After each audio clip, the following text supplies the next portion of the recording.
Hi, I'm Patty from the Mindz Eye, and we're here today to talk to Jeremy McCoy. He goes by Remy, but I like him as Jeremy because that's how I met him, and I can't remember names, so he has to stay as Jeremy forever.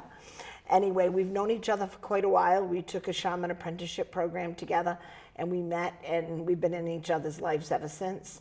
And I'm so excited to have him here today. Hi, Jeremy. Hi, Patty. How you doing? Good. How are you? I'm so excited because we don't get to see each other that much. Yeah. He does work my holistic psychic nights, and so we get to hang for 2 minutes during that crazy insanity. But other than that, we haven't that much lately. Yes. So one of the first things Jeremy did at my shop, he does a lot of things. He does Reiki hypnosis, tarot readings. But the thing that I love that he does, because it's just a little different, is palmistry. So he's going to talk about palmistry today, and we might touch on a few of the other things too. He's also a fantastic artist, so he used to do the meditations and get us to do the art, and he actually got me to do a couple of pictures that were actually not horrible. They were good. Yes, Yeah. yes. It worked getting me into my subconscious instead of my conscious mind. Worked really well. Yeah. So explain a little bit about palmistry, how you get into it, and a little bit about it. Yeah, so I got into palmistry back in 2001. I was actually living in Belgium at the time. Our shaman teacher had friends who lived in New Hampshire, and one of them was a palmist, and so I got to travel Europe for a couple weeks. Poor thing. I know, right? Such a hard life. Somebody had to live it, right? I ended up with them. They asked me if I wanted to stay, and I said I'd think about it. And then I lived with them for about 8 months, and then they were teaching me palmistry, throwing me books, and then throwing me people. And then I came up with my own little workshop on how to do it, and I've taught like a couple of different palmistry classes at your shop. I know it. You did very well, too. Yeah, thanks. So explain a little bit how palmistry works. Your hands, your lines on your hands actually change depending on what you go through. And so that's the one thing I like about palmistry, is that it's always with you. That's not to say that I have done palm readings for people who don't have everything available to them. I mean, it's still there on an intuitive level. You can still tap into that stuff. But each hand represents a different part. If your dominant hand is right hand, then that's your present and future. And if your passive hand is your left, then that represents your present and your past. Okay. So it would be the opposite if you were. Yeah, if you're left-handed, that would be your dominant hand, and so on and so forth. So usually the first conversation pieces in a palm reading is, looking at their lines, looking at their hand configuration, and then asking them, are you right-handed or left-handed? Usually you can tell because some people have like calluses from writing all the time. But there are people ambidextrous, so you never know. And then you compare the lines. You look at the major lines, so the lifeline, which wraps around your thumb, and then the one that goes like this? Yeah, the one that goes from here and then wraps around there. Excellent. And then your headline, which goes from your thumb across your palm.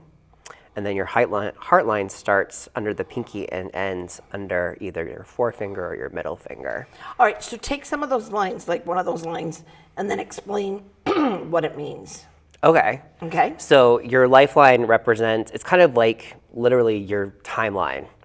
So depending on... short, is it scary?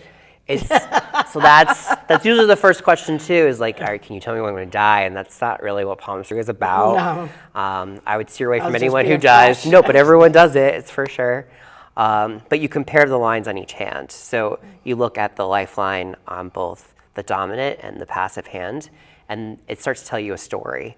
So depending on if there are multiple tick marks on there, if it breaks in certain areas, like they may have had a traumatic event. In some instances, they have seen if you've been in a car accident, your line may break. Okay. And then it will come together once you're healing, but it's all kind of written in your palm. So you look at those and you compare the two. The distance between your lifeline and your headline actually shows how long you've been with your family, how independent you are. So if they're connected for a long period of time, then you're very connected to them. They took care of you. If there's distance between those two lines, then that represents a more self-sufficient, self-confident person. Like just, someone who like, you probably lived there. Taking your classes. I know, right? Asking. But if you living with your parents was, consequential. It wasn't really like they didn't really take care of you kind of thing. It showed the distance between those two. And you can compare them and you can see like in the past, you were very like attached to your parents, and now you're not so connected with them, or your family, you're not so close, or whatever the case. That's an example. Okay. So, and then your headline where it ends, if it veers down towards the base of your palm, okay, your intelligence is more imaginative, more artistic. Okay. If it goes a little bit straight, brilliant. You are brilliant. I'm just Don't have to coach me. If it goes straight across or towards your mercury finger, which is your pinky, then you're more scientific, more analytical, and kind of mindset and thinking process. Excellent. So yeah, so like each palm has each mound and finger represent a different planet, which represents different characteristics. Tell me the planets. Well, there's planets and there's other astrological. But I want to know about the planets. You want to know the planets? Yes, Yeah. So there's Jupiter. Okay. And then there's Saturn. Okay. It's not really a planet, but there's Apollo, which is the sun. Okay. Mercury. And then it's the moon. Okay. And then Venus. And then Neptune is down here. And then the plane of Mars kind of branches across the bottom. Now, where's Uranus? We don't know where Uranus is. Okay, no, I'm saying that because Uranus, I'm Aquarius. I'm not being fresh, but I am being fresh. Where Uranus is? Yes, but Aquarius rules me. Yeah. So Uranus, so I was just wondering because I was waiting to see where that was and it didn't show up. So I didn't need to be fresh. No, it's fine. As far as I know, it's not on the palm itself. It may be further down on the wrist that I'm not aware of that. But but yeah, so each planet, each finger represents a different characteristic or different parts of the person. Then you'd be surprised how different everyone looks by just their hands alone. So if they have a dominant mountain or mound on their palm, then they embody those attributes a little bit more. Okay. Yeah. So if I recall from your palm, you're a Jupiterian, which is the forefinger. Yeah. So that represents people who are very in their authority. They're usually teachers or Bossy. directors or bossy a little bit. I mean, we all have that. Just a little bossy, yes. So yeah, so that's... A few control issues, nothing serious. Nothing serious. No, it's fine. So that's why this finger, okay. Yeah. I'm more of a Mercury person, so I'm all about, communication and speaking and talking and so on and so forth. So that's where that comes in. Everyone has a more dominant. There's some that are equal across the board. Now, is there something in your hands that can show, like a partner's hands, that you're compatible? I think that's more an intuitive thing than it would be like set in stone. I just thought of it. Yeah, I mean, I've done couple readings before, and that's really interesting because it's nice to see like where their heart lines line up, because where their heart line ends tells where they are at in relationships. Oh, okay. So if your heart line ends under your middle finger, then usually That's you're a bad sign. not so much. You're a little bit more passive in the relationship. Okay. You kind of go with the flow.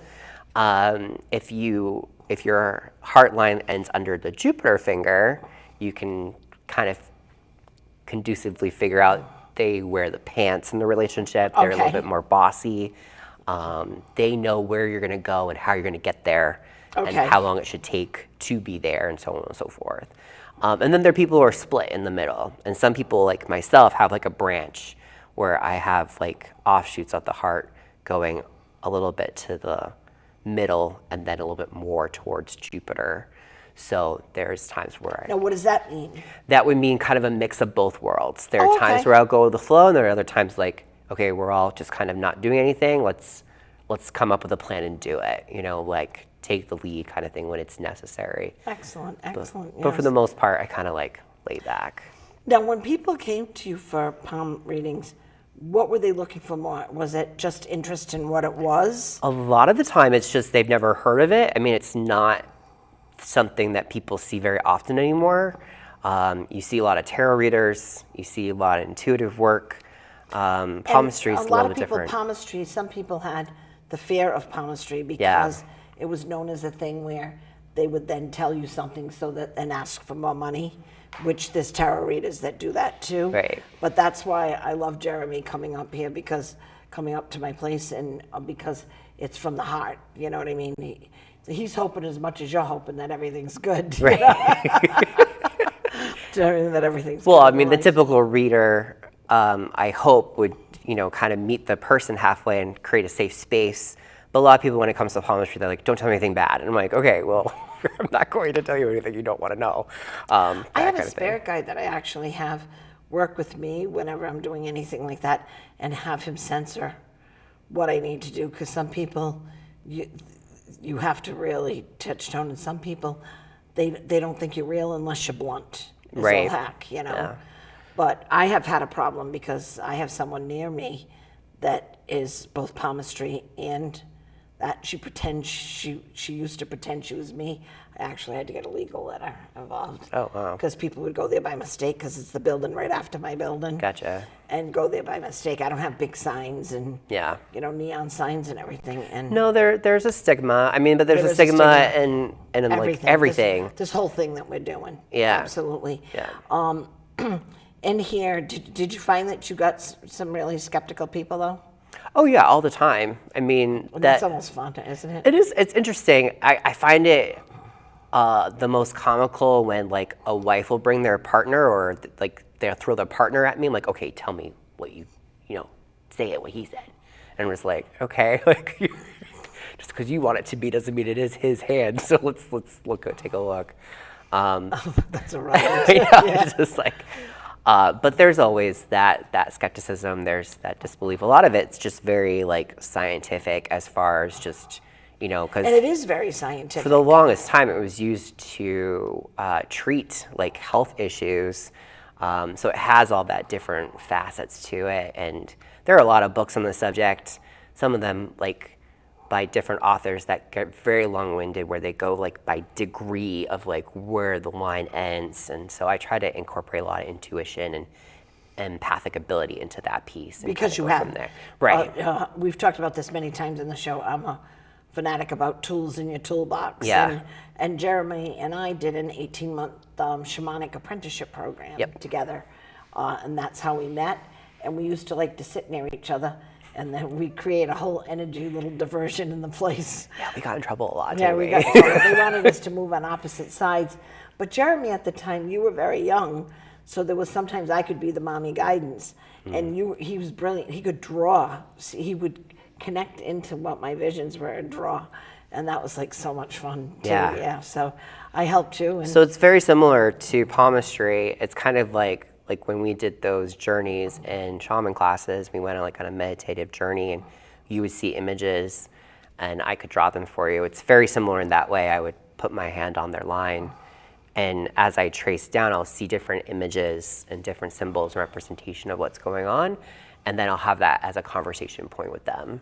That is so good, yeah. But usually the gateway of opening up that door is comparing the lines between the two hands and being like, all right, so this combination here on this hand and this, it looks like this happened around this age, because each line has kind of like a ticker. And that must blow people away when you can tell. Yeah. That I did another exercise in a class, and we discovered that it came through that a woman was in the towers when 9/11 happened, and a fireball actually went over her top of her building went off. Fireball went over, but they were all fine. They ended up going and helping. But to have that come up, and the lady was much more scientific than she was psychic. She had an incident happen that made her wonder more about it. So the fact that we came up with the exact age, the age area, she was 25, that happened, and I'm sure that must throw people for a loop when you come up with that stuff. Yeah, because when you get images based on where you're traveling to, I mean, you can get like a rough estimate. It's not like down to the age like this. So I give them like a 3-4 year right. That's still close. I know. So if I had something happen to me at 25 and you said 28, I would buy it. Yeah.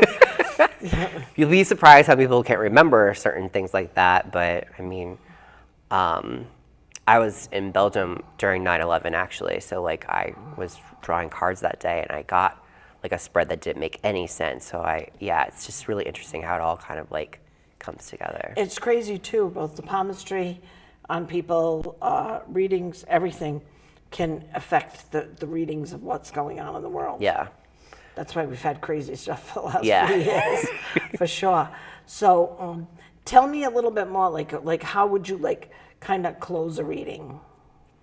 Okay, usually I ask questions to close a reading because there's a lot you can grab. The first couple of seconds in a reading, I get really quiet. I'm kind of like receiving all the information, comparing the lines, testing flexibility, which will show like if you're very flexible in one finger versus another, it shows like how those attributes are a little bit less firmed up. Like Okay. how many, like if you're very stiff in your Jupiter finger, then you're very strict.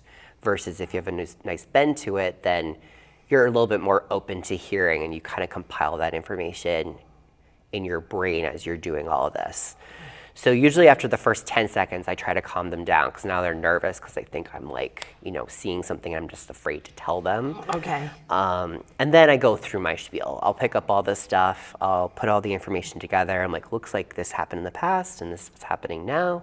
So here's what's coming in the future. Here's what's going on there.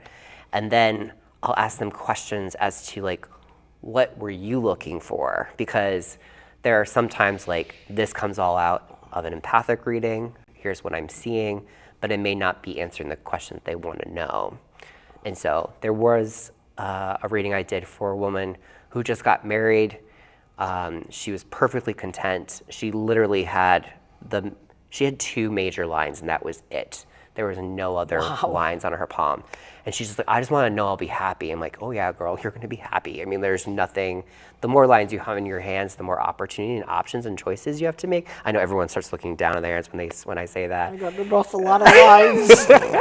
You have a lot of decisions left to make. Goody. She literally had like 2. And like, the decisions have been made. You're good. If that's what you want, that's what you want. Look at. Oh, you got a lot of lines. I have a lot of lines too. Yeah. If you look at a guy's hands versus a woman's hands, I'm not saying that always happens, but you'll see that men have fewer lines than women do for the most part. That's not a die-hard scientific thing. I have a lot more lines than most women I read, but I mean, that's just I'm just looking at one of those things. my hands and I'm saying, oh my gosh. I had a gentleman that taught astrology at the shop, and I went to take the first class and people wanted it, so I let them have it. So then I did the second class. I went in and he holds up the chart and he goes, I've done like 10,000 charts and this is the most complicated chart I've ever done. It's Patty's. I'm like, woo, I'm so excited, and he said, no, be happy. It means that you've learned how to make the lemonade. Yeah. And do you get a thrill when people tell you stuff like, I get kind of like, I feel proud when people tell me I'm complicated about something like that. I like being complicated, but I was really thinking at 65 that the complications are slowing down. No. And that wasn't true. That's not true. That wasn't true. And they laughed because he taught a tarot class afterwards and he was talking about somehow astrology charts because palmistry, tarot, astrology, they all intertwined. Yeah, in my advanced class, I literally go through like runes and astrology and even tarot, like different parts that you could, like people can combine different things into this one, and you can, like you pull from all different sources. You can't just say one is supreme and that's it. And that's a beautiful thing because Brett did an eclectic class. We changed the name because it scared people, but it's personal growth class.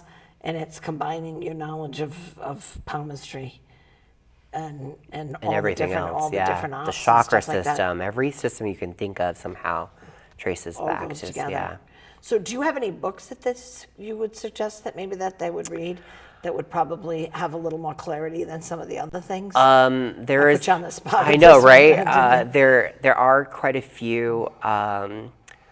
There's one by a British author whose name I can't remember off the top of my head all of a sudden, but it's like 900 pages. You'd know it when you saw it. You would know it when you saw it. It's a great book, but it's a long read, and that was a lot of what kind of helped me figure out different degrees, and that's how I came up with like how I taught my class is kind of like based on that book a little bit, as far as like, oh, this if the line ends in this area, it means more this than that. But you need a lot of coffee for sure. With the 900-page book. Yeah, On palmistry, yeah. I'm sure. Yes. But there are a lot of great books out there. None come to mind right away because I've gone away from. I should have thought to ask you that Yeah. at the time. I just thought of that question. Yeah. On the spot. So now I want you to look at something on my palm and just tell me one thing. Just one? Just one. I need both hands. You need both hands. Of course.